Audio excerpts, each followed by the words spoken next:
We know 3 teams that reportedly have a high interest in trading for Nikola Vucevic, and is this market building up and how the Chicago Bulls can take advantage of that market. We're also talking about teams looking to trade up in the NBA draft and why the Bulls are uniquely positioned this season for AK to actually GM. We're going to talk about all that and more right after this.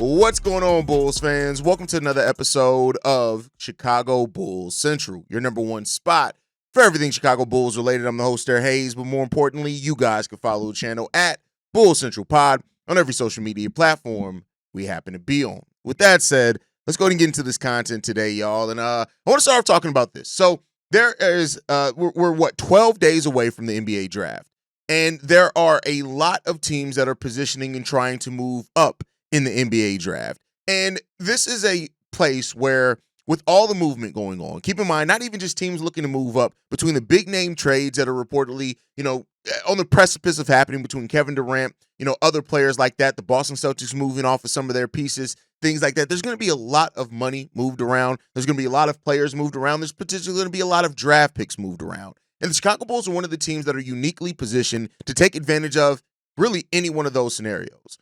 The Bulls and even the players that they have, if we're just based off the players that they've worked out, most of those players can be gotten later in the draft. If we look at fit and the center position that the Bulls need, most of those players are to be gotten later in the draft. Even if you look at a player like Cedric Howard, he reportedly could be gotten later in the draft, even though some mocks have him going up to the Chicago Bulls, which is absolutely fine when it comes down to that. The question that I have here, or not the question, the thing that I want to pose here is that the Bulls have this ability to be one of the teams that can really have their hands in the pot in any one of these deals without giving up anything major.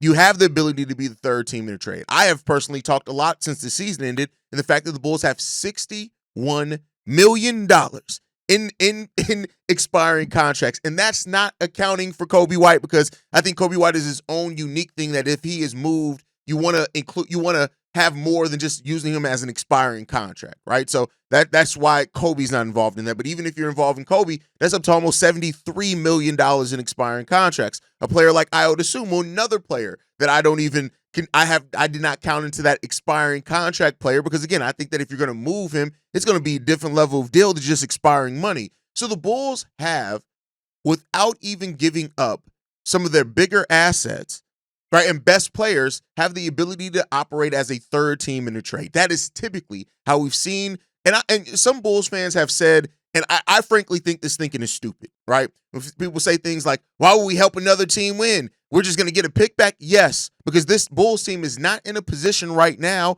to even really try to focus on just winning, right? Like, if you have pieces on your team that can net you back, even if a protected first-round pick, that later down the road in 2026, you can have 2 first-round picks. 2028, you can have 2 first-round picks.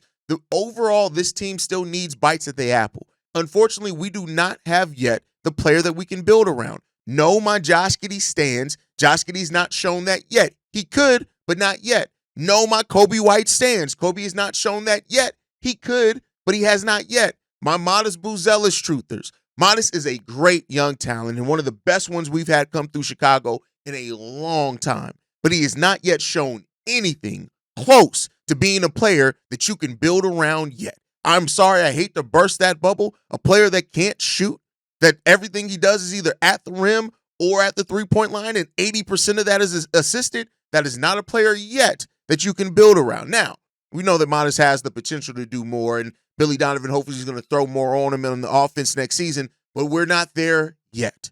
So all those things being positioned, the Bulls should be a team that could take advantage of where they sit right now with all the assets that they have. Notice I did not say give up or any first or anything in that. If just being a team, and we've seen it happen. The Spurs did it last year with getting Harrison Barnes in a signing trade where we sent out DeMar DeRozan. We got the pieces in that trade. They got the first round pick. We didn't even get it. And we were the one that had the player that was signed and traded there, right? We got Chris Duarte, Chris Duarte had his own level of truthers. That now, where was Chris Duarte at? Think he's going to be playing in Mexico. So, like, it's that level of thinking that, again, this is the offseason where AK has to put his GM hat on more than he has ever done before and actually GM this shit. And that's the position. And that's just with the expiring contracts. You factor in teams that are looking to trade up, and this could be a Venn diagram of all these things going on. I'm not saying that if the player that the Bulls want on their board is there at number 12 and he's not going to be there even at number 13, no, you don't trade back. You keep that player. But if the Bulls have some of these other guys on their list, if it is an Asa Newell who they've worked out, if it is a Drake Powell who they've worked out, those are players you can get 1 or 2 spots lower, while you do have teams that are 1 or 2 spots lower from the Bulls that are trying to trade up. So it all comes back down to that one simple thought. If you can get your guy in this draft, you get your guy. But if you can get your guy later on by trading back, listen, the Celtics said that they always had Jason Tatum number 1 on their board. But when they realized that they could trade Markelle Fultz and trade back into the draft and still get the guy that they wanted to take anyway and get more assets back, they went ahead and did it. Now, they could have very well taken Jason Tatum at number 1 overall and dealt with the consequences and how it was talked about and kept it pushing. They could have very well did that. And people would have been like, damn, they reached on that Jason Tatum kid. But then by the end of the season, we're like, no, they made the right decision. I'm not saying that the Bulls should trade back just for the nature of trading back because other teams want to move up. You do that based off what you have on your board and where those players that are on your board are shaped up to be falling. That's what you base that off of. But if your guy seems to be Asa Newell, maybe even a Derek Queen, who, some mocks have him going after the Bulls select, and you can still get that guy, you do that. This is an offseason where I get it that AK's talked about patience in the summer of 2026 as far as where they're going to make their move, but sometimes you have to adjust. And when the market is telling you that there could be a lot of things out there available, that's what the market is telling you. This is shaped up to be one of the most active offseasons that we've seen in the NBA in a while. And the Bulls, in my opinion, cannot afford to be the team that sits that out and does not take some form of advantage. I'm not expecting the Bulls to completely flip their team. I'm just talking about taking advantage of situational things to put yourself in a position where you can gain something. No, I doubt the Bulls are going to make the home run move that every Bulls fan is going to be like, oh my God, AK's cooking. But I do think that he can make one of those moves that we look back on in a year or two and we're like, hey, the Bulls actually picked number 13 and 18 in this draft, in a deep draft in 2026. That is a possibility here. And these are possibilities that AK's missed out on in the past, sitting on his hands. This is not an offseason for AK to sit on his hands and not do nothing.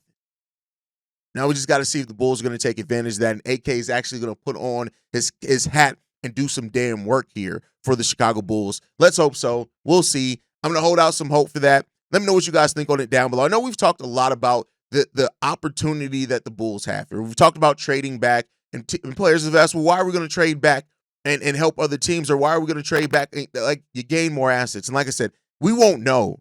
We won't know. We will not have any idea because we don't know who their board is. But if you can get your guy, maybe even if it's a Carter Bryant, whoever it is, put your name there. If you can get, for example, Eco Bean, shout out to Eco Bean in the comments. One of his favorite players in this draft is Danny Wolf. And while I have seen some mocks that have Danny Wolf moving up, if Danny Wolf is their best player on the board, I'm not saying that he is, you trade back and you get that guy. You just let it shake out there. So let me know what you guys think on that down below. But I want to get into this list that was reported of teams that are interested in the Bulls, Nikola Vucevic. And this is, the Vuce trade is one that I think that people can potentially hype up to do more for the Bulls than what it's actually going to do. And the reason why, I want to be clear here, I still think that there is a huge possibility that Nikola Vucevic is still on the Chicago Bulls roster at the start of the season.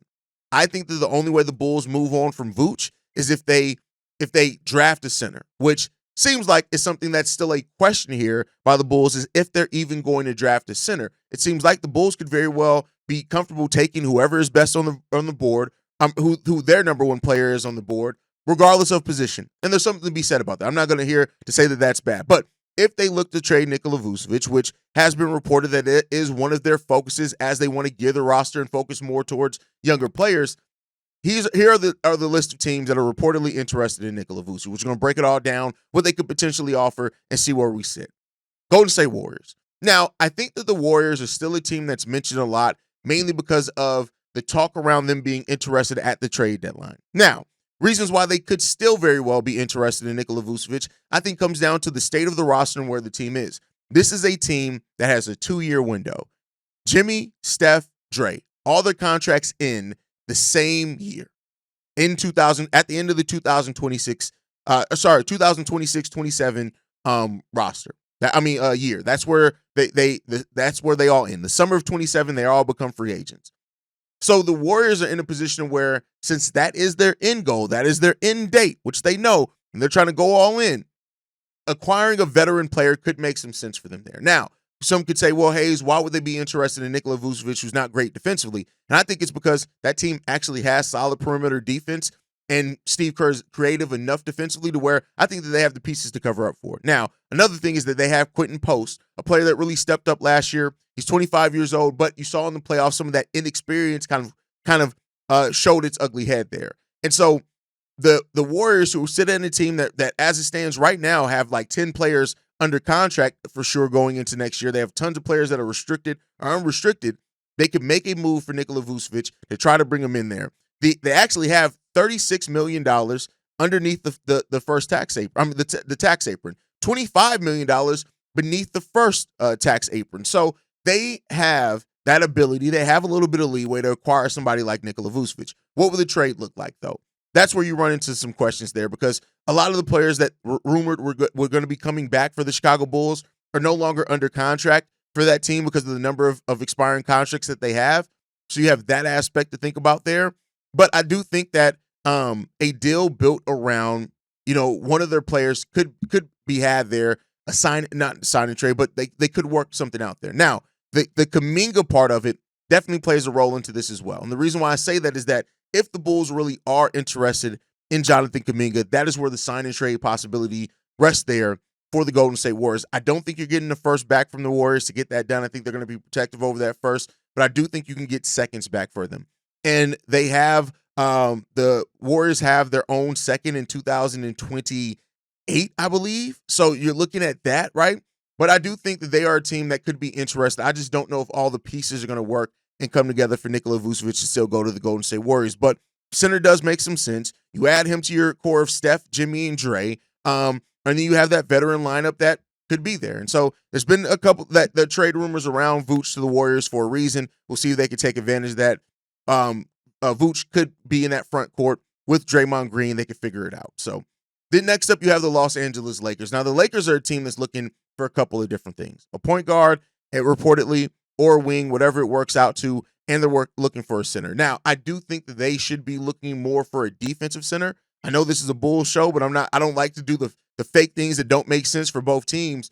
But I do think that Vooch could be gotten there. It depends, because if they do acquire another point guard, you could be looking at something like Maxi Kleber and a Gabe Vincent, something like that. I would love if they could get Jared Vanderbilt back, but I think he fits too well defensively with what they still need defensively on that team.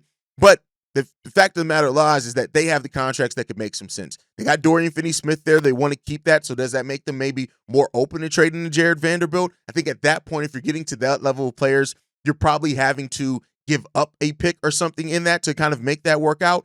But I do think they have the contracts. They have the picks as well, that if they want to give that up, that they can move off of also. So I think that the Lakers are a team that's also positioned kind of uniquely to take advantage and to see what they can get back for what they can give for the Chicago Bulls for Nikola Vucevic. But the Lakers are a team that is reportedly interested in Nikola Vucevic. That, again, I don't know how I feel all the way about, but I guess we shall see. The last team that was on this list that I didn't expect to be on this list, if I'm not surprised by it. And the writer on this article was Scotty White, by the way. I always like to cite the sources, because sometimes some people get stupid and they think that, like, oh, well, Hayes, why are you presenting these trades? I am talking about what's out there that's written. But anyway, the Detroit Pistons are a team that could be interested as well, that are rumored to be interested in Nikola Vucevic. Now, the Pistons are a unique case here because they are a team that part of the reason last year that they were able to go beyond their expectations and what they did the season prior was in part because they added some key veterans. And I think that, of course, the biggest reason why is Cade Cunningham looking like an absolute star. Shout out to Cade Cunningham there, who his new contract extension kicks in next year as well. But they added Tobias Harris. They added Tim Hardaway Jr. last year in the summer, and those were two players that actually played a big role for them. Now, why would they be interested in Nikola Vucevic? They already have Jalen Duren down there that seems like he's going to be their guy for the future. They also have Isaiah Stewart down there as well, who played pretty damn well for them. Also, when it comes down to it, they have Ausar Thompson, Ron Holland II. They got young guys down there.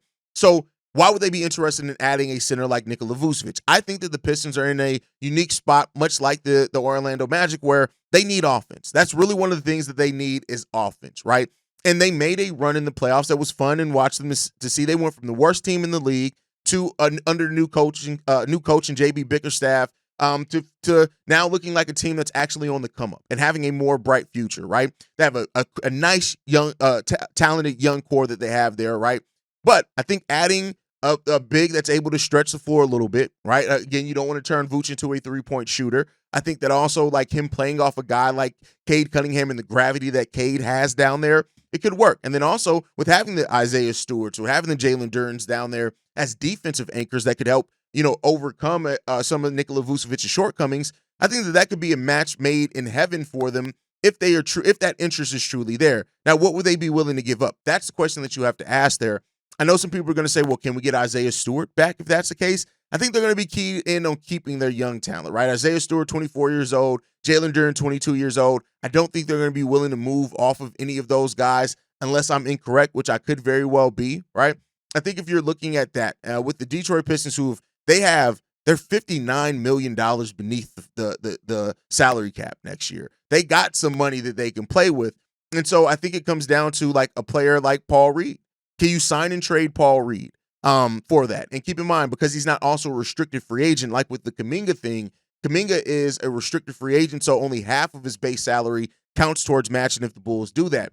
With a player like with Paul Reed, you wouldn't have to do that. Paul Reed's 26 years old. I think that could be a key thing in there. If the Bulls have a real interest in Paul Reed, who is a player that we heard earlier in the offseason, the Bulls could have an interest in, I think that makes a lot of sense potentially for the Bulls there. So that's, I think, with the avenue that you would have to do to get there. That's not written in the article. The article just posits teams. I'm kind of looking at the roster to see who could be interested where. But I think Paul Reed could be one in a sign and trade that the Bulls could be interested as well. And I know he's technically undersized, but when you look at Paul Reed and his defensive analytics, that's a player that can help the Bulls defensively, both in switchability and rim protection and on-ball defense. I like Paul Reed there.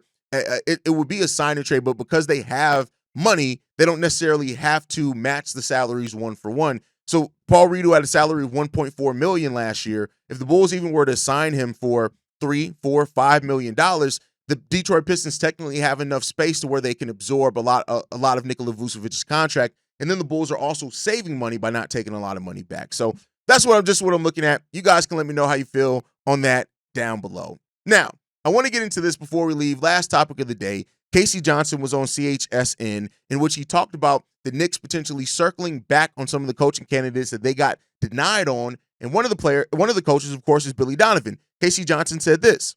Where do things stand right now with Billy Donovan and this situation with the Knicks? Right, so that part is still absolutely accurate. The Knicks requested permission to interview Billy Donovan, just like they requested permission to interview Chris Finch, Ime Udoka, Jason Kidd, Quinn Snyder, were denied all 5 times by all 5 teams. There are some whispers around the league today that this story might not be over. Now, the Knicks have started to shift their focus to some unemployed coaches who they would not have to ask permission for. Mike Malone? No, he is not one of them. The two big ones are Mike Brown and Taylor Jenkins, who's obviously fired from the Memphis Grizzlies. So those are the 2 most prominent unemployed coaches. There are some whispers today, though, that the Knicks may circle back on some of these candidates they've been rejected from. They don't really believe that it's a firm no. There might be some wiggle room. I don't yet know if that will involve Billy Donovan, but it could. This is a fluid story. We'll see where it goes. I want to emphasize that the Bulls did initially deny permission because they are in love with the job Billy Donovan is doing for them. But there are some whispers out there in the league tonight that the Knicks could circle back while also shifting their focus to Mike Brown and Taylor Jenkins. I think he's the brightest basketball mind in the organization. I think he's one of the best coaches because of that. I also wonder, though, he is from Long Island. He is a New York guy. And you do wonder about these things when guys near the end. Look, Billy Donovan's in the Hall of Fame. He may have always had a desire to coach the New York Knicks. I don't know that. I don't know if you know that. But if this is something that he may be thinking, wow, okay, I may never get another chance. I've always dreamed of this opportunity. It's the Garden. It's New York. Do we know anything about Billy Donovan's past that would link him to such a sentiment? Well, I'll just say this. As you guys know, Billy Donovan is as loyal as they come. He completely values his relationship with ownership here and management here and the players. I mean, he's got a good situation here. That said, you make a lot of sense, David. Long Island native. His only 44 games of NBA experience with the New York Knicks. Maurice Cheeks, his best friend in the league, is on the Knicks staff. He coached Jalen Brunson and has a good working relationship with the face of the franchise from a U18 USA basketball tournament a few years ago. So it does make a lot of sense for the Knicks to go, are you sure that's a no? If they want to go that direction. I'm not reporting that. I'm just saying if they want to go that direction, it makes a lot of sense for them to circle back and say, is that a hard no or a soft no? So we'll see where it goes. It's a fluid story. Obviously, because the Knicks had no plan when they fired Tom Thibodeau, they just made that decision, and now they're casting a wide net to replace him. And so with Casey and the crew and what they're talking about there is that if Billy Donovan has some interest in going to the Knicks, would the Bulls facilitate that? And I think that's the interesting part to have here, because I do think if Billy Donovan really is interested in the Knicks job, if he goes to the Bulls and say, listen, I love being here, I value the what we have here and what we've built here, but part of me have always wanted to coach the New York Knicks. And he says that, I do think that AK and Eversley would be open to allowing that to happen. I didn't even realize he had coached Jalen Brunson in some things before, so shout out there. And Mo Cheeks is his best friend in the league. That's why he was on Billy Donovan's staff for so long. So all those things do paint a picture to where it could make some sense if Billy, and this all comes down to if Billy Donovan wants it to happen, which I don't think is a realistic possibility there. But let's say that it does, right? Why would the Bulls move on from Billy Donovan? A, you can get more assets. We talk about stacking assets. B, I do think that most NBA teams would allow a coach that if they just said, hey, I'm not, especially with Billy Donovan only having next year being the last year on his contract, as far as we know, because it could be another secret extension out there. But if that happens, maybe the Bulls are interested in it, but it would come down to much like with like a star, and we say things like, well, they're only going to be traded if they go to the team and say, get me out of here. I think that's the only way that Billy Donovan is moved, is that he goes to the Bulls front office, if he goes to AK, if he goes to Eversley, if he goes to Jerry, and he's like, listen, we got 1 year left on our deal here. I really want to take advantage of this Knicks opportunity. Would you allow me to go and interview? I think the Bulls would do it if that's the case. But it's that unique situation that would get you there. And is that all going to happen? Reportedly, the Knicks are now pivoting more towards Taylor Jenkins and Mark Jackson, and they're pivoting to other players, not Mark Jackson, Mike Brown, and they're pivoting to those coaches, and I think that makes some sense for them. But if for some reason they go through those interviews and they aren't impressed with what they hear or what they get in those interviews, and they want to circle back to some of the coaches that they requested to interview before, if they call back on the Bulls, I think it really comes down to what Billy Donovan wants. And in fairness, we have heard nothing that says that Billy Donovan doesn't want to be a coach here for the Chicago Bulls. I think he values the freedom and the job security that he has, because we all would value, regardless of how you look at Billy Donovan, I think we would all value job security if we knew that we had it in the levels that Billy Donovan has it here with the Chicago Bulls team, right? So I think those are things that all play a part into all of this. We'll see what happens here. Overall, I know there are going to be people who want to see Billy Donovan move on. And it is what it is when it comes down to it. I've made my peace, much like I tell my tanking fans, all right, but the Bulls keep telling y'all that they're not going to tank. Why do you keep whining every time they're not going to tank? I'm not going to, I have my thoughts on Billy Donovan. I would like to see the Bulls move on from Billy Donovan. Make no mistake about it. But I think also personally, I've come to the realization that that's just that's very unlikely to happen here.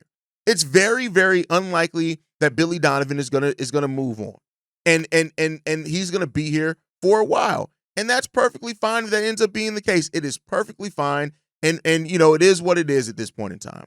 We gotta focus on the roster. I don't think the Bulls would move on from Billy Donovan willingly unless things change in regards to in regards to the Chicago Bulls going on a couple of playoff runs and they just can't get over the hump with Billy Donovan. Then I think you have a chance of them moving on from Billy Donovan willingly. Anything other than that is going to have to take Billy Donovan really pushing that with the Chicago Bulls to say, I don't want to be here anymore. And like I said many times before, I don't personally see that happening. But you guys can let me know how you feel on that one down below. Make sure you guys are following us at Bulls Central Pod. You can send us any feedback, questions, comments, concerns. bullscentralpod@gmail.com. Lastly, if you want to leave a text message and our voicemail for the mailbag, the number to do so, 773-270-2799. We are the #1 spot for everything Chicago Bulls related, but that's thanks to you, lovely and beautiful people. And like I like to end every episode on, go Bulls. Love you guys. See red if you can, y'all. Peace. This has been a presentation of the Break Media.